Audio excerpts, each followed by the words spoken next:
Yeah, well, I think it's those big questions. Theoretical physicists seem to come up against those throughout their entire careers. That's why I became a theoretical physicist.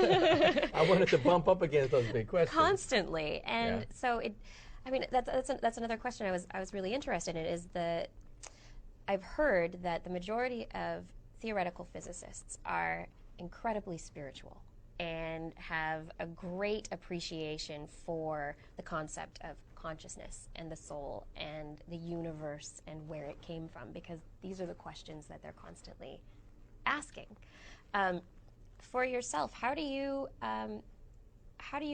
what's your view on life, and where is it? What are we doing when we teleport life, if we ever get to that point?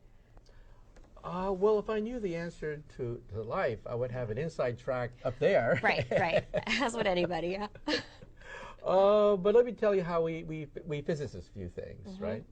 For example, Einstein was asked the big question, is there a God? Is there a meaning to everything, right? Right. And here's how Einstein answered the question. He said, there really are two kinds of gods. We have to be very scientific. We have to define what you mean by God. If God is the God of intervention, the personal God, the God of prayer, the God that parts the waters, then he had a hard time believing in that. Would God listen to all our prayers for a bicycle for Christmas and smite the Philistines for me, please? Right. He didn't think so.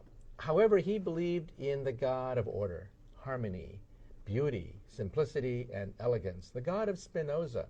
That's the God that he believed in, because he thought the universe was so gorgeous. It didn't have to be that way. It could have been chaotic. It could have been ugly, messy. But here we have the fact that all the equations of physics can be placed on a simple sheet of paper. Right. Einstein's equation is only 1 inch long. And the quantum theory is about a yard long, but you can squeeze it onto a sheet of paper. Right, with a small enough font. No. Right. And with string theory, you could even put those two equations together. And string theory can be squeezed into an equation 1 inch long. And that equation, by the way, is my equation. That's string field theory. That's my contribution. Right. But we want to know, well, where did that equation come from? This is what Einstein asked. Did God have a choice?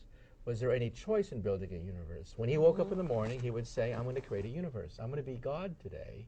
What kind of universe would I create? This is how he created much of his theories.